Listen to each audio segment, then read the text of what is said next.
There is a quiet humiliation that almost nobody talks about. Not rejection. Not abandonment. Waiting. Because rejection gives you an answer. Waiting gives you possibilities, and possibilities are far more addictive. The most dangerous emotional trap is not losing someone. It is believing something is about to happen. A message. A call. An explanation.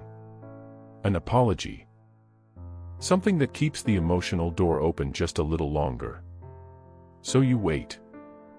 At first, it feels harmless. You tell yourself you're being patient, understanding, and reasonable. But something darker begins happening beneath the surface. Your emotional state slowly starts depending on an event that has not happened yet. And that is where the damage begins. Most people think waiting is passive. It isn't. Waiting consumes attention. It consumes identity. It quietly turns your mind into a place occupied by someone who isn't even there. You wake up and check your phone. Nothing. You continue your day, talk to people, finish tasks, and pretend everything feels normal. Yet part of your attention remains somewhere else. Watching. Monitoring. Anticipating. Waiting. The strange part is that the absent person often occupies more mental space than everyone physically present. You can be surrounded by conversations, responsibilities, and distractions, yet your mind keeps returning to the same possibility. Maybe they're busy. Maybe they're thinking about you. Maybe they'll reach out tomorrow. Maybe they just need time. The word maybe becomes a prison. Every possibility postpones acceptance. Every possibility extends the wait. And every extension strengthens the attachment. That is the part people rarely admit. Waiting often creates stronger emotional dependency than connection itself. Sometimes the relationship is no longer growing. Sometimes the waiting is. You begin replaying conversations that ended weeks ago. You search for hidden meanings inside ordinary sentences. You examine details that once felt insignificant. A single message gets reread 10 different ways because certainty has disappeared. When certainty disappears, imagination begins working. And imagination is rarely kind. One day you convince yourself they miss you. The next day you convince yourself they have forgotten you completely. Neither conclusion is based on evidence, yet both feel real. That is what waiting does. It turns absence into a canvas, and your fears become the artist. People often believe emotional pain comes from what others do. Sometimes it comes from what we repeatedly imagine while nothing happens.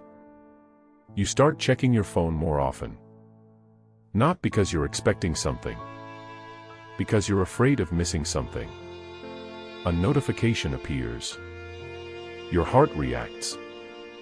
It's not them. Another notification arrives. Still not them. Eventually your mood begins responding to a person who hasn't even spoken. And most people don't realize how dangerous that becomes until much later. Because now the emotional balance has already shifted.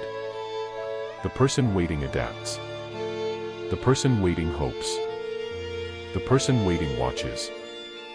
The person waiting becomes emotionally dependent on uncertainty itself. Meanwhile, the person being waited for often has no idea how much influence they now hold. Or worse, they do. Attention changes people. Especially when it becomes predictable. Especially when it becomes guaranteed. The moment someone becomes completely certain you will still be there tomorrow, and next week, and next month, something subtle often changes. Not necessarily because they are cruel. Not because they stopped caring. Because certainty changes perception. People stop noticing things that feel permanent. A familiar road requires less attention. A clock on the wall eventually disappears from awareness. A voice heard every day becomes background noise. And sometimes emotional access follows the same pattern. Familiarity kills observation. The frightening part is how long people continue waiting after they have already become emotionally ordinary. Most of them can feel the shift happening. They just don't want to admit it. Conversations become shorter. Curiosity becomes weaker. Enthusiasm becomes inconsistent. The atmosphere changes before anyone says a word. You notice it. You feel it. But instead of accepting it, you wait for the old version to come back. You wait for the old excitement. The old affection. The old attention. The old intensity. You wait for someone to become who they used to be. But people rarely return exactly as remembered. And that is usually where emotional imbalance begins.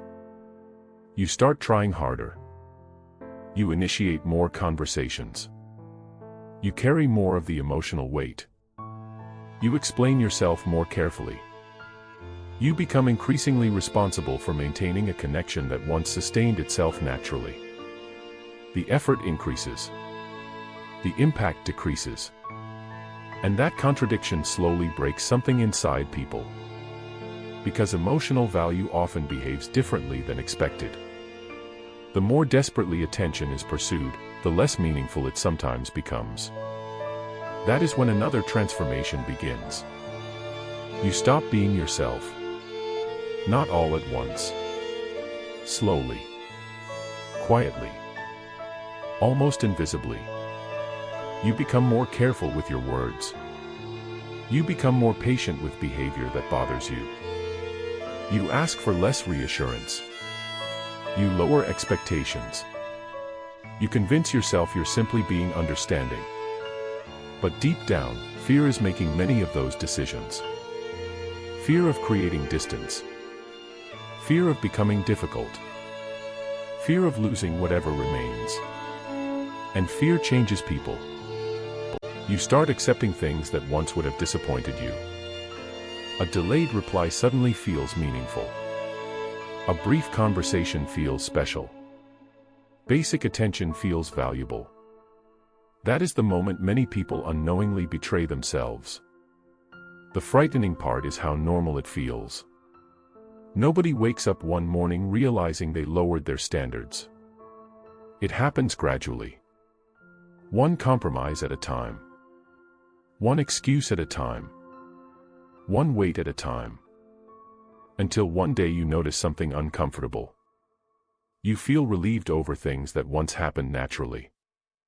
And that realization stays with you. Because it reveals how much emotional ground has already been lost. Attention changes before love admits it. Most people sense this long before they understand it. They notice subtle shifts in energy. A slower response. A different tone. A missing curiosity.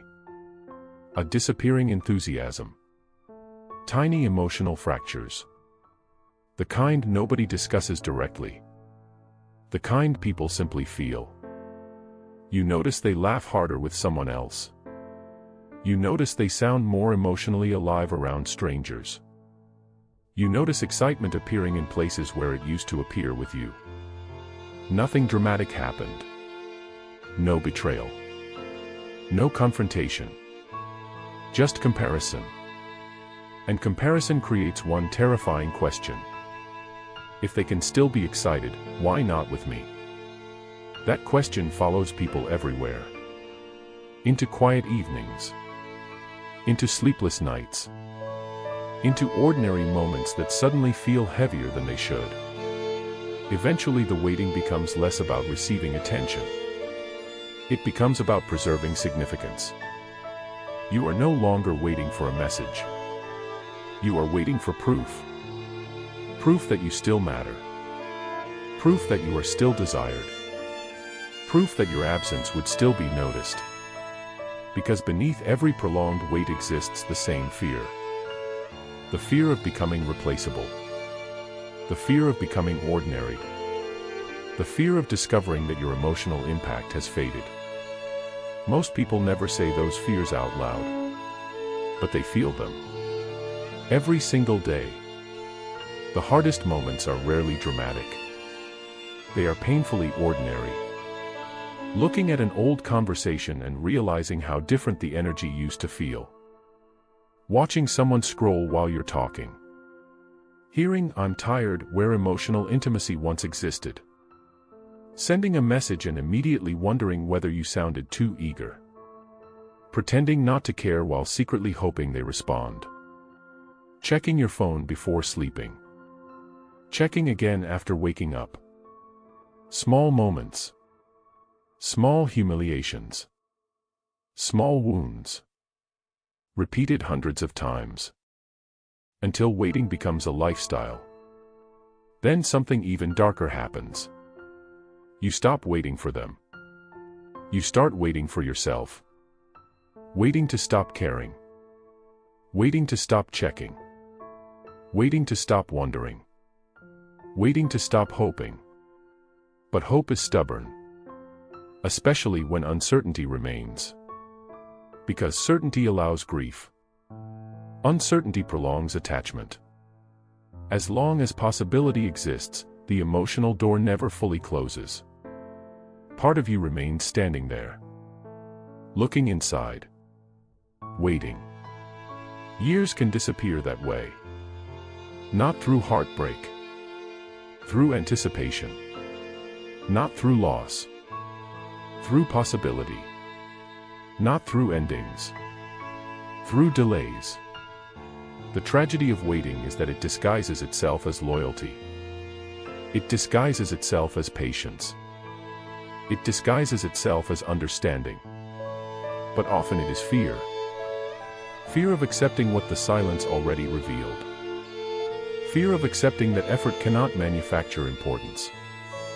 Fear of accepting that emotional relevance cannot be negotiated. Fear of accepting that some atmospheres change permanently. That realization is what many people spend months avoiding. Sometimes years. Because once the waiting ends, something else begins. Reality. And reality is often less comfortable than hope. Yet it is usually less destructive than endless anticipation. The strange thing about waiting is that most people believe it keeps them connected. In reality, it often keeps them suspended. Neither moving forward nor letting go. Neither chosen nor released. Just existing between possibilities. Eventually that space becomes its own form of loneliness. A loneliness that feels crowded. Because someone is constantly on your mind, yet nowhere in your life. You think about them daily, yet they remain absent. You imagine conversations, yet no conversation happens. You carry their presence while experiencing their absence. Few emotional experiences feel more exhausting than that. The waiting never wins. Not because patience lacks value, but because waiting asks you to build a future around something that may never arrive. And the longer you wait, the more pieces of yourself become invested in the outcome. Until one day you look back and realize the person who suffered most was never the one who left. It was the one who stayed emotionally suspended between hope and reality. Still checking. Still wondering. Still imagining. Still waiting. As if the next notification could restore everything that quietly disappeared long ago. And that is the part people struggle admitting out loud. Sometimes the longest relationship was never with the person. It was with the possibility. If this felt uncomfortably familiar, subscribe for more psychological explorations of human behavior.